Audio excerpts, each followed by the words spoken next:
All right, we're ready for chapters 45 and 46 of Ezekiel. And so we're coming close to the end of our study in this trimester and the end of this book. 48 chapters, so that means we have 2 more to go.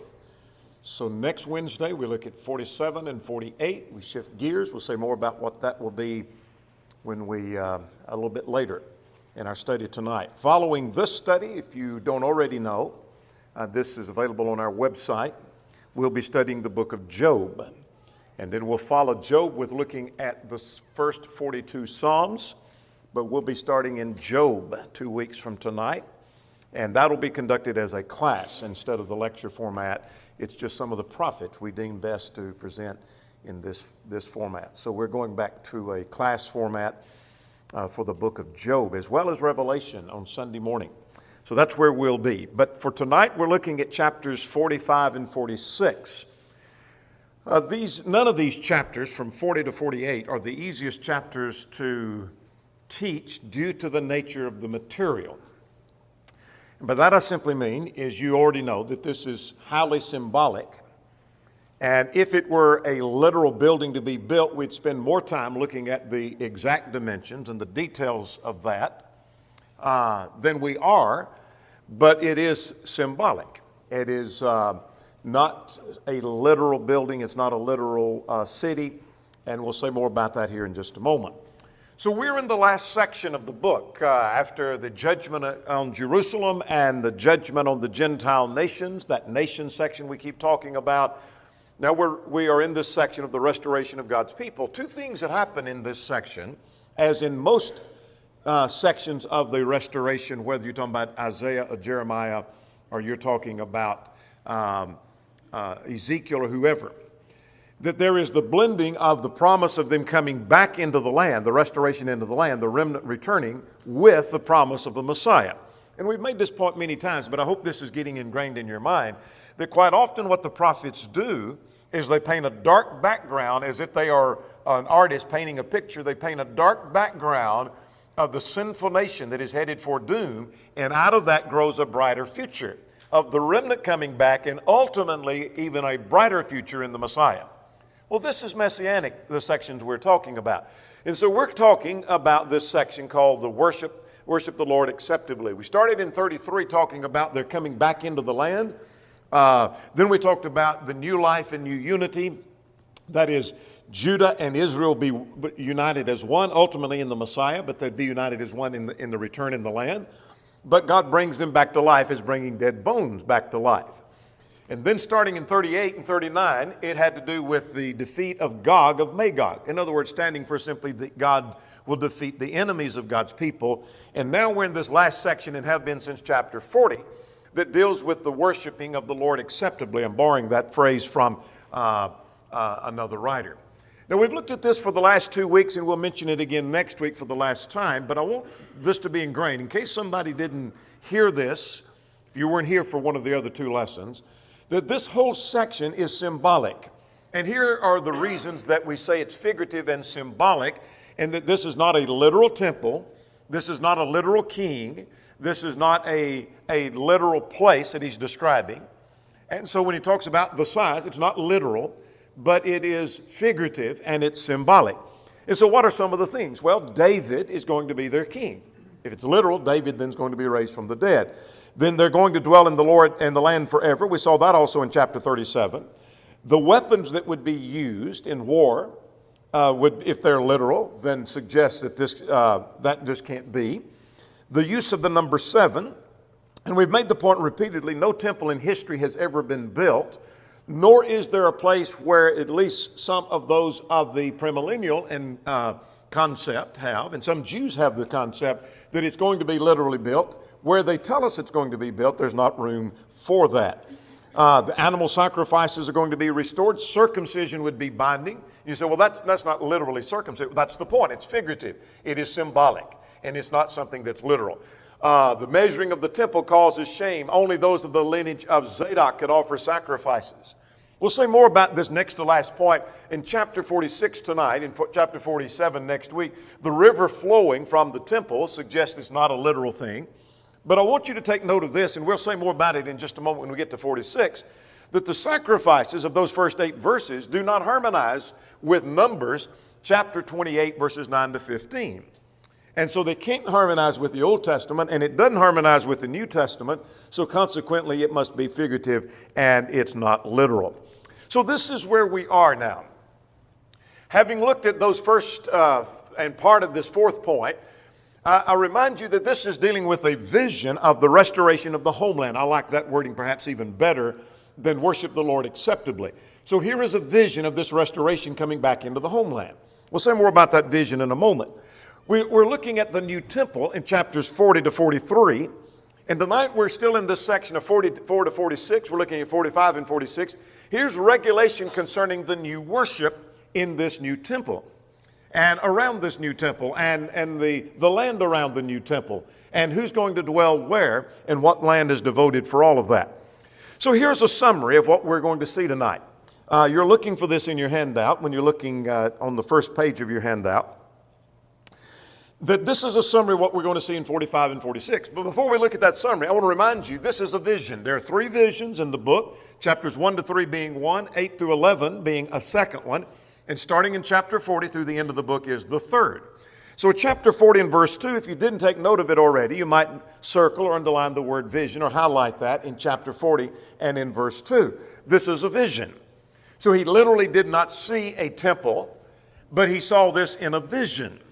So God allowed him to see this glorious temple with great detail and to emphasize the glory of that which is coming in the future to contrast to their failure in the past. So here's the summary. Chapter 45 deals with the land around.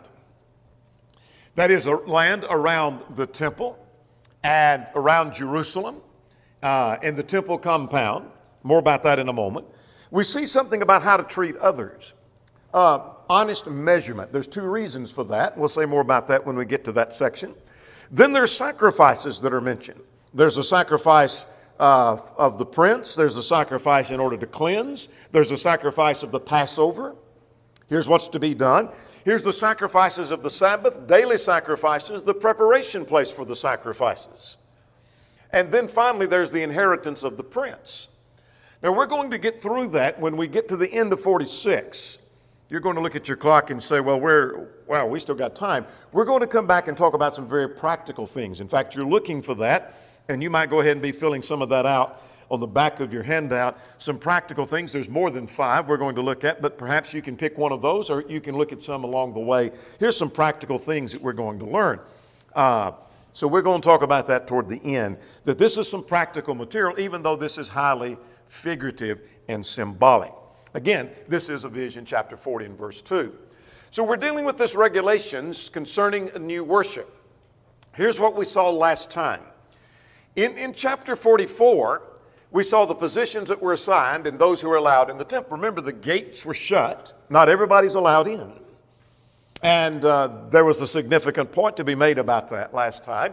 Then we saw the regulations for the priest of the Lord who will serve, the sons of Zadok. Now, why was Zadok mentioned? Well, Zadok was a high priest under Solomon. He was a priest in David's day. 2 Samuel 8 mentions him. 1 Chronicles chapter 6. He was faithful in all of his house. And so it just simply stands for those that are faithful are going to be the priest. So only the sons of Zadok are going to be allowed to minister to the Lord. The attire of the priest and their general conduct was dealt with, the function and teaching and judging of the priest, and then there is the inheritance and their support. Now, we have seen that, so we kind of fade that out, and now we're ready for chapter 45, verses 1 to 8. Now, let's stop for a moment and make this point, that the future under the Messiah, which is what this is dealing with, is described to the hearer and the reader in terms that the reader and the hearer would understand. They understand something about a temple. They understand something about the place for the priest. They understand about sacrifice. To tell them all the details of the Messiah would not fully understand. We'll say more about that in our practical lessons in a few moments. So that's part of the reason why he goes in great detail about something that is only symbolic and figurative anyway. So we're going to look at it as if it's literal, and then we'll come back and make the spiritual or figurative application of that. So, because he describes it as if it's literal, let's talk about the land for the priest and the Levites and the prince in verses 1 to 8. There's an area here that's for the temple. And notice the description in verses 1 to 4. He says, this is set apart for the district for the Lord, a holy portion of the land. And he tells us the size of that it's 25,000 cubits by 10,000 cubics. Now, 25,000 cubics becomes to a little over 8 miles. 10,000 cubics is something like almost 3 miles. By a little over 3 miles rather, almost 3 1/3 mile, if we're going by 21 inches per cubic. And so that's, again, not literal, but we're just getting this large size that is described here. But I'm more interested in something else, and then we'll come back to the size of all of that. I want you to notice at verse 4, it shall be a holy portion of the land belonging to the priest. Let's talk about something being holy.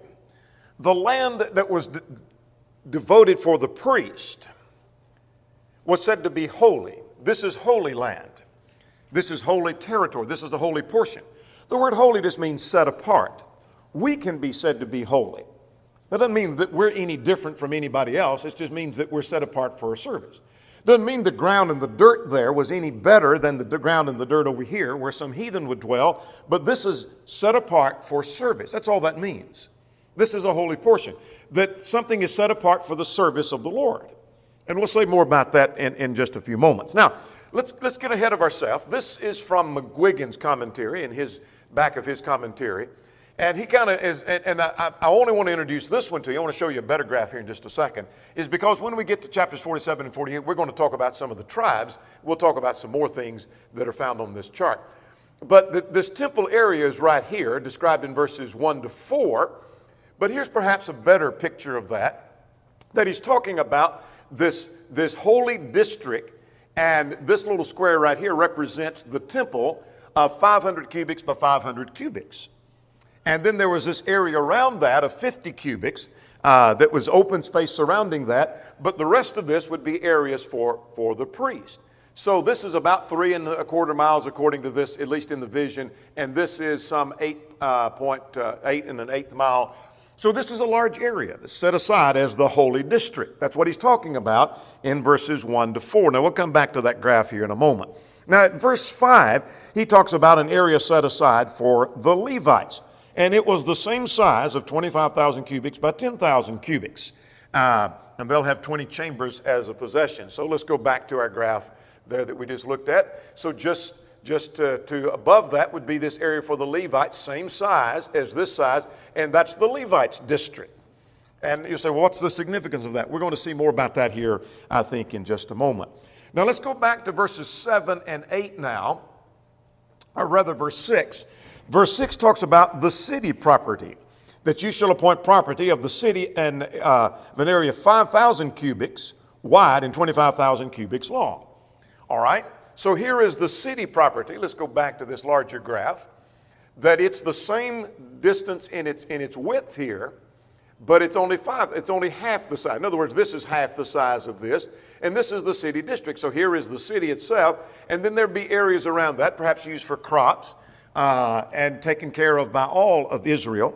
But that's the city district. So keep in mind again that Ezekiel is seeing this in a vision. So he took him in a vision and he saw this is the temple district, the holy district. There's the Levites district. This is the area for the priest. And now this is the city district. Now let's go to verses 7 and 8 now. In 7 and 8, he talks about the area of the prince. Now we've already identified the prince earlier.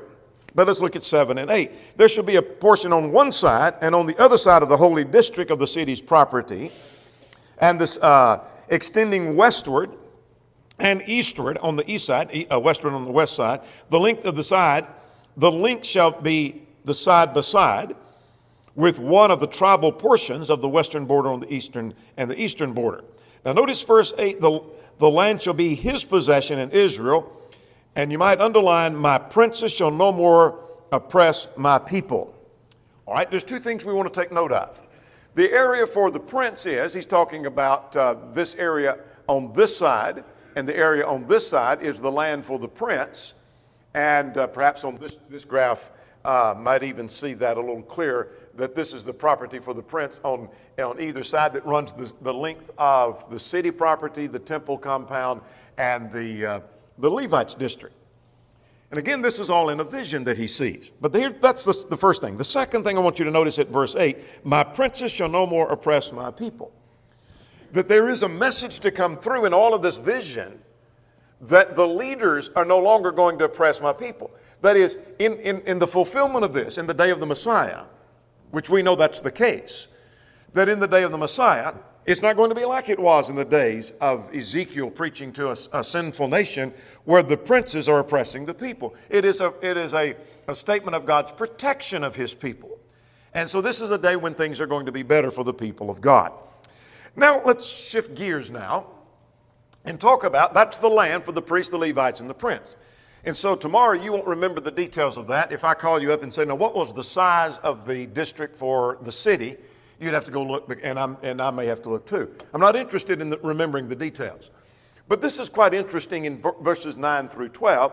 This is the exhortation to deal justly and righteously. You're looking for this in your handout if I remember correctly. And that is, what's the point of verses 9 through 12? It's twofold, I take. And let's see what it says, and then we'll make the application to twofold. That he says, enough, O princes of Israel, remove violence and plundering, execute justice and righteousness, and stop depossessing. You may have a translation that talks about that they were kicking them out or removing them. What's the word I'm looking for? Somebody's got the New American Standard. Say again? Evictions. Yeah, evicting them. That's the word I was looking for. That this is dealing with how they had mistreated others. They had mistreated other people. And one of the things is they are evicting people unjustly. So he's rebuking them here for the sin of mistreating of other people.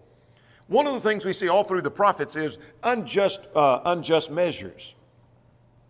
In other words, let's just put this in modern times. Suppose you're selling something and you're charging so much a pound and you adjust the scales, so you're only giving them 3/4 of a pound, but it's showing a pound, so you're cheating them.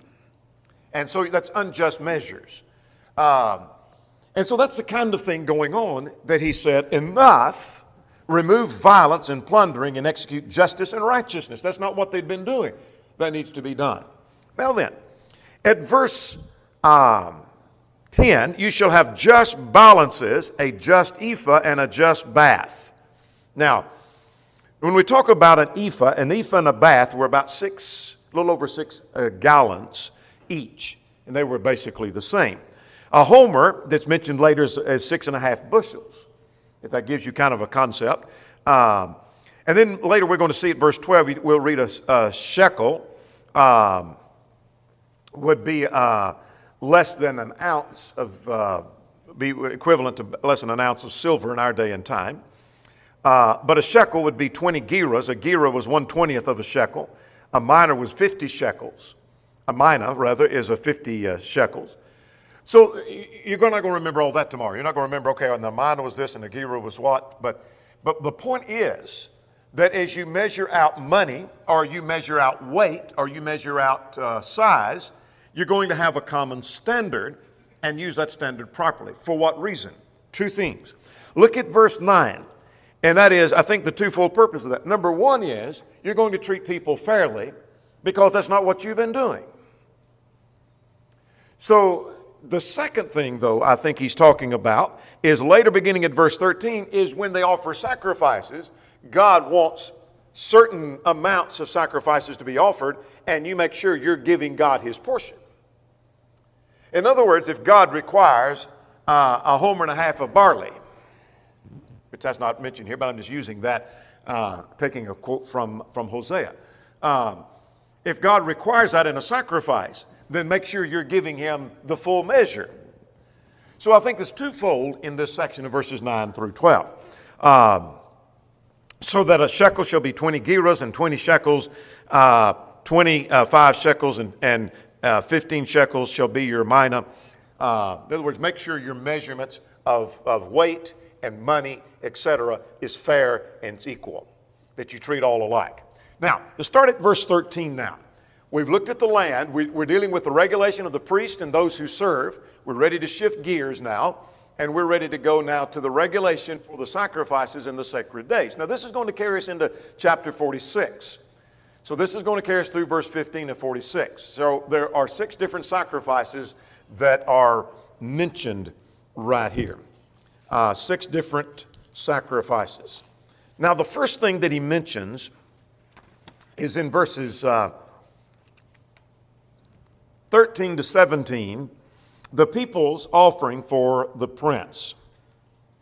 So to start at verse 13, we're not going to get all the details. We're not going to get bogged down in the details. And the reason for that is that, as we've already pointed out, it'd be guesswork to say this detail in this symbolism stands for. It's just guesswork. It's a general representation, not a detailed representation. But let's see what we see. Beginning at verse 13, and this will carry us through verse 17, here's the people's offering for the prince. This is an offering that you shall offer. You shall give 1/6 of an ephah from a homer of wheat and 1/6 of an ephah from a homer of barley. The ordinance concerning the oil in the bath. A core is a homer, and 10 baths, and 10 baths are a homer. And so he mentions 1 lamb. But here's what I'm after. I'm dropping down to at the end of verse 15. This is to be done, the peace offering, to make atonement for them, says the Lord. Now, verse 16 is a key verse, and you have a question in your handout about this. That all the people of the land shall give this offering for the prince in Israel. So who's to make this offering? Well, all of Israel is to make this offering.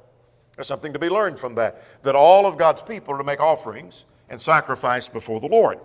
Now, at verse 17, that it shall be the prince's part to give burnt offerings, that is, they're to bring to the prince. The prince is to make offerings for them, and when he does that, notice that he's going to offer a peace offering to make atonement for the house of Israel.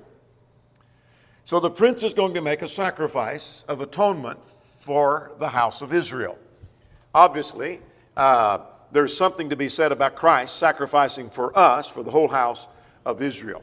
Now that's verses 13 to 17, the people's offering for the prince. And the prince's offering, I should add to that, for them. Now 18 to 20, there's the sin offering, which cleanses the sanctuary. I think we have a question, or was supposed to have had one about the purpose of that. But anyway, 18 to 20. That in the first month, on the first day of the month, you shall take a young bull without blemish. Take note of that, without blemish. We're coming back to that toward the end of our study. And cleanse the sanctuary. So the sanctuary is to be cleansed. It had been corrupted and polluted under the day of Ezekiel and Daniel and Jeremiah and others. But in this temple, it's going to be cleansed. And the priest shall take some of the blood for the sin offering and put it on the doorpost of the temple, on the 4 corners of the ledge of the altar that we studied from last week. And you should do this on the 7th day of the month.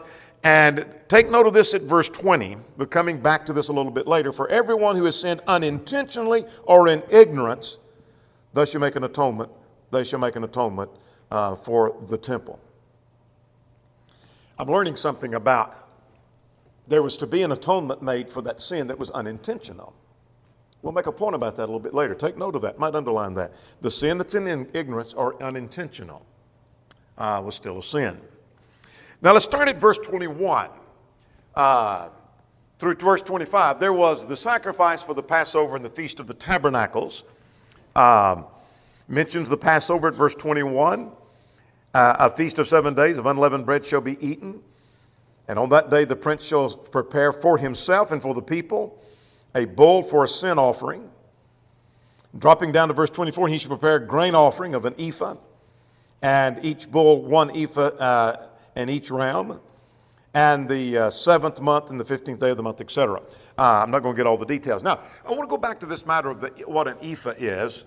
I'm not so much concerned with what measurement it is, but it was a unit of measurement that we've already talked about. There was about 6.05 gallons. I'm not interested whether it's 5 gallons, 6 gallons, that kind of thing.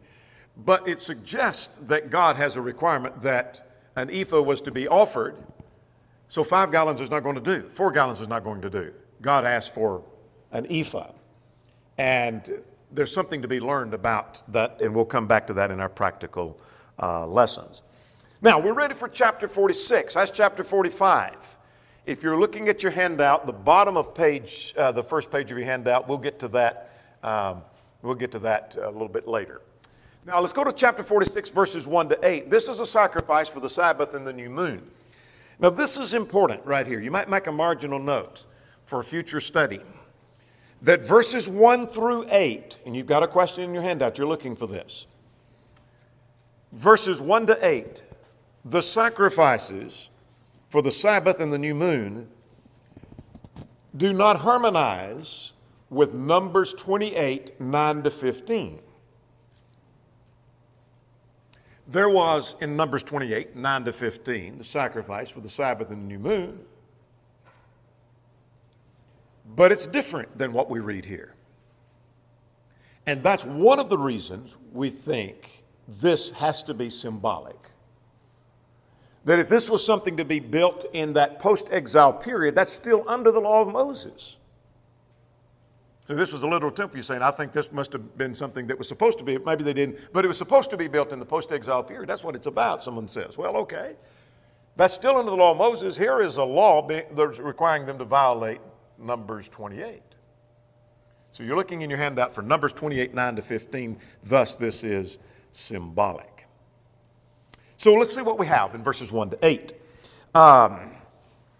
Thus says the Lord, the gateway of the inner court that faces toward the east shall be shut 6 working days, but on the Sabbath it shall be opened. On that day of the new moon it shall be opened. And at verse 2, the prince is going to prepare, the priest shall prepare his burnt offering, and he shall worship at the threshold. There are 6 lambs to be offered at verse 4. There was a bull at verse 6 and a ram to be offered. They were to be without blemish. Take note of that. We'll come back to that a little bit later. And he shall prepare a grain offering. And when the prince enters, I'm reading at verse 8, he shall go in by the way of the vestibule of the gate and go out the same way. He comes and goes in the same way. Now that's going to be different when we come to the next section. Now let's talk about this entrance and exit of the temple worshipers, verses 9 to 12. I think there's some practical things to learn right here. That when the people come for worship in this temple, remember this is still a vision. And Ezekiel is relating to us, here's what I saw in this vision, that what he told me as I'm giving this tour of this temple and all the services and all the worship and the details and the requirements. Notice at verse 9, when the people of the land come before the Lord on appointed feast days, whoever enters by the way of the north gate to worship, he shall go out by the way of the south gate. And whoever enters in by the way of the south gate shall go out by the north gate. And he shall not return by the gate through which he came. He shall go through the opposite gate. What's that all about? Well, some commentators have speculated maybe the amount of traffic the traffic flow. I doubt that's the reason. It seems to be more of it was to be orderly and show respect for the service of the Lord. That you come in and then you offer your worship and then you go out by the other door. That it's orderly. That the service to the Lord ought to be orderly and show some respect. It's not a haphazard, careless kind of service. Again, these are general details to which we cannot make exact parallels, but there is some idea here of respect and some orderly service, and that seems to be what most make of that. Now let's talk about the daily sacrifices in verses 13 to 15. The daily sacrifices. You might underline this word daily. We're going to make a point about that a little bit later. That you shall daily make burnt offerings to the Lord of a lamb of the first year without blemish. Take notice of that, without blemish. And you shall prepare it every morning. And you shall prepare the grain of it with it every morning. And the details of that grain offering are given. And you shall prepare the lamb and the grain offering. And again, at verse 15, he ends with, as a regular burnt offering every morning. So here are daily sacrifices. So in this new temple, here is something the priest is to do. Here's something the prince is to do. The Levites were to do their service. And then all the people come and make their offering. And then there's a daily sacrifice that's to be offered. And so there's a great deal goes on in this new kingdom that he's describing. All right, those are the regulations of the sacrifices in the sacred days. Now, we'll make some sense of that. Now let's look at two things here, and this is going to wind this up. And so we still got some minutes, and we're going to look at some practical things. Hopefully, make some sense in application to us. 16 to 18.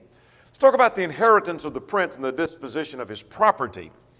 I'm not sure what to make of this. I know what it says, but what possibly does it symbolize? I'm not sure. But again, I think it's just a general concept of this is symbolic of things better and brighter and greater under the Messiah. Now, with one exception at the end of verse 18. One exception of I don't know. So let's see what it says. The prince shall give as a gift some of his inheritance to any of his sons, and it shall belong to his sons, and it'll be their possession by inheritance. In other words, what he's saying here is that the prince could give any of his property to his children, and it becomes their property, and they keep it. But if he gives it to someone else, one of his servants, he can keep that until the years of liberty. That's the year of Jubilee. And at the year of Jubilee, then it returns back to the family of the prince. And so they could not keep that. Well, some suggest maybe that the idea of the sons of the prince, the children of the prince, are the ones who receive a permanent inheritance. Maybe that's the idea. And if we're children of the king and the children of God, then we have the right to the permanent inheritance. But what's interesting about this section is when I get to verse 18, the prince shall not take any of the people's inheritance by evicting them from their property.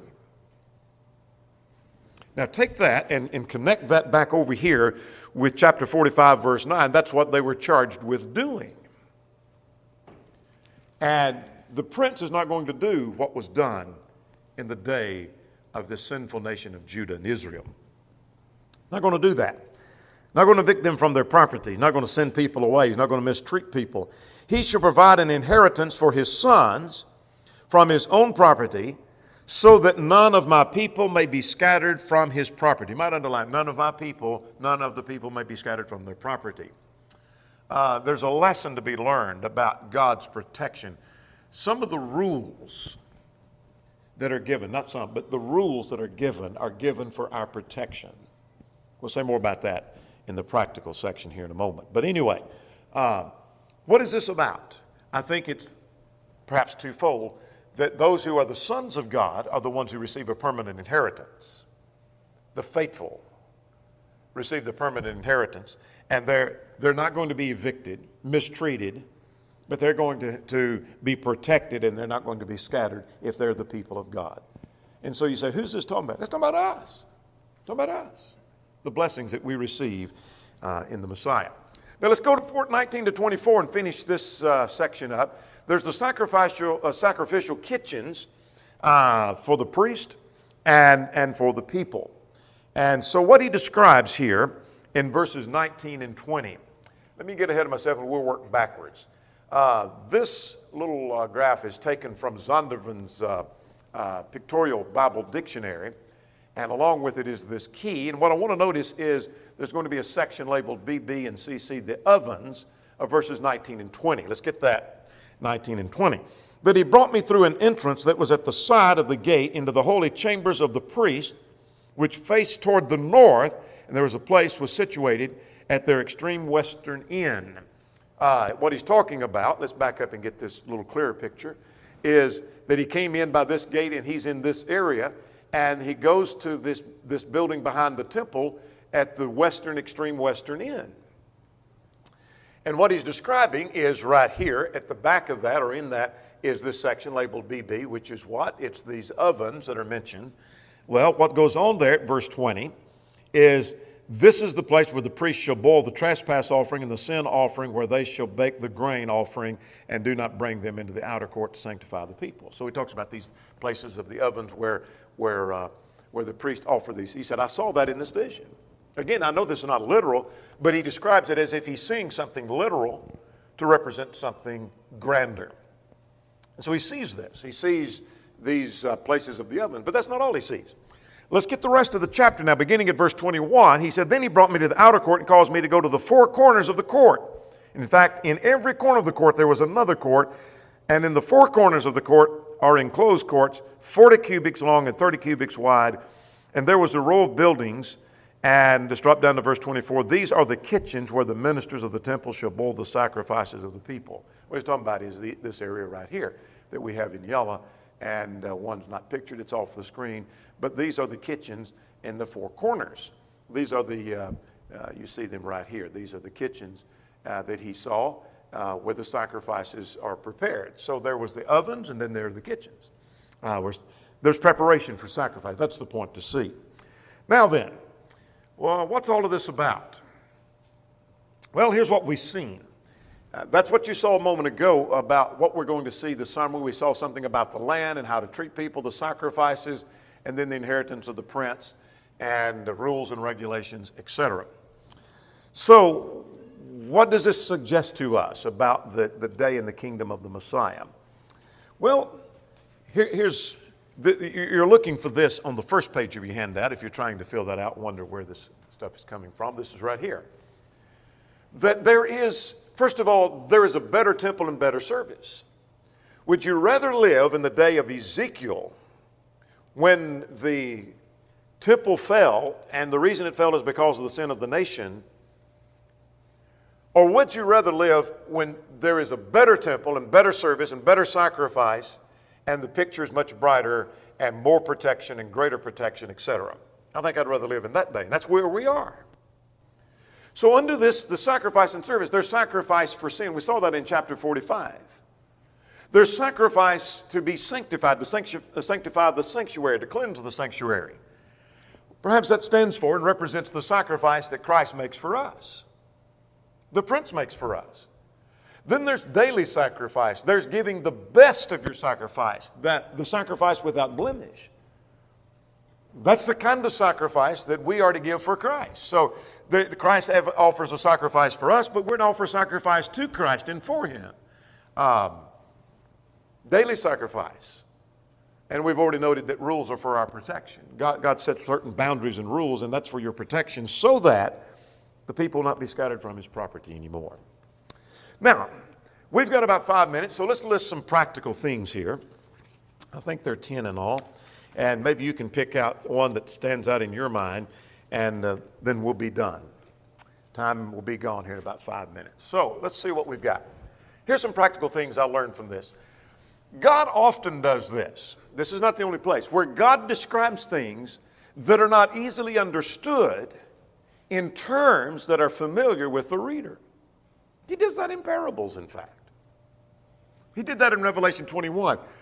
For God to describe what heaven is like, He had to describe it in terms of a city that has foundations and that has gates and streets of gold, etc. Because people can understand that.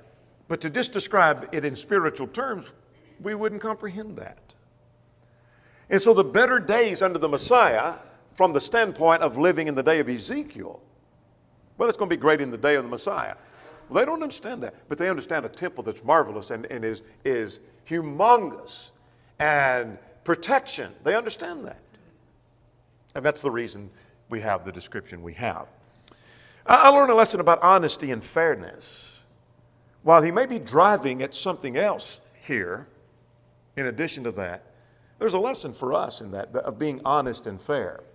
In other words, make sure you're not putting your thumb on the scale and charging for something that you shouldn't charge for. Make sure you're fair to this person as you are to that person. Make sure that what you say is a gallon is a gallon. What you say is an ephah, and what is a homer is a homer. And make sure that what you're giving them and what you're selling them or what you're doing for them or what you're paying them is what you agreed to. Be fair. Be honest. That's something very practical. I learned from this section that a sacrifice is giving up something of value that you could use. A daily sacrifice of a lamb or a ram or a bull is something you could use, but you're giving it up. If it's something you weren't going to use, it's not much of a sacrifice. So we may think, oh, I'm sacrificing, but what I'm giving is something I wasn't going to use anyway. We need to be sacrificial and be willing to give up something of value that I might have used otherwise. Money, for example. I could have used that money. Bought a lot of stuff with that, but you sacrifice it, meaning you give up something of value that you could use. Chapter 45, verse 20. I called attention to this verse as we came across that verse. Let's go back there just for a moment. And what I'm learning is that an unintentional or sin of ignorance is still a sin. And that's why there was a sacrifice that needed to be made for that. Someone may think, well, I didn't know. Okay. Does that mean that you're innocent? That there's no sin involved? I didn't know this was a sin. Still a sin. If it violates the law of God, it's still a sin. Very powerful lesson to learn. I learned something about daily service and daily sacrifice. Daily service. The service of the Lord, and I'm preaching to the choir here because you're here on a Wednesday night. This needs to be for the people that are here Sunday morning only. But serving the Lord is not something you just come to Sunday morning service and then you're gone. But service to the Lord is a daily service. You're serving the Lord tomorrow. We might not assemble here, but you're serving the Lord tomorrow. And Friday and Saturday and Monday and Tuesday and Thursday and on down the line. Daily service to the Lord, daily sacrifice. This is a powerful lesson. Beginning at chapter 46, I called several times your attention to the sacrifice without blemish. That we ought to offer our best before the Lord. And so, be honest and look at your service to the Lord. Are you offering that sick lamb? No, you're not offering literally a lamb, but if your service was in animals, if we could translate it to offering sacrifices of lambs, are you giving the lamb without blemish, or are you giving that sick lamb that you didn't need anyway? I'm afraid sometimes we give that sick lamb and not giving the best to the Lord. We're not doing our best for the Lord. The Lord deserves the best we can do. In chapter 46, we called attention to this as we came through. Rules are for our protection. See, I don't like rules. I don't like regulations. I don't like what God says. Well, in chapter 46, when the regulations were all given, it was for the protection of God's people. And if I learn anything from this, the kitchens, you say, well, what do I get out of this thing of the kitchens and the oven rooms? That's where they made preparation for their service. You say, well, I know that was symbolic. I know that. But is there not a lesson to be learned that the service of the Lord requires some preparation? That there needs to be some preparation. If I just rush into the service of the Lord and without any preparation, then I'm not going to do the job I need to be doing. And so whether we're talking about the worship itself or just general service, it requires some preparation. I learned from this that God has a plan. If I don't learn anything else from this whole details, you say, well, I got bogged down in the details and I don't remember all that. Don't need to remember it all. What you do remember is God had a lot of details. And God has a plan. And then finally, number 10, details are important in God's plan. Now, if this were a literal temple, then the details are important. Is this temple going to be 500 cubics by 500 cubics? Is that the way it's going to be? Or are you going to cut it back and make it smaller? You're going to make it what God said it would be. Details are important in God's plan. And I learned that from this section. We're going to stop there. We'll wind up in chapters 47 and 48 next time.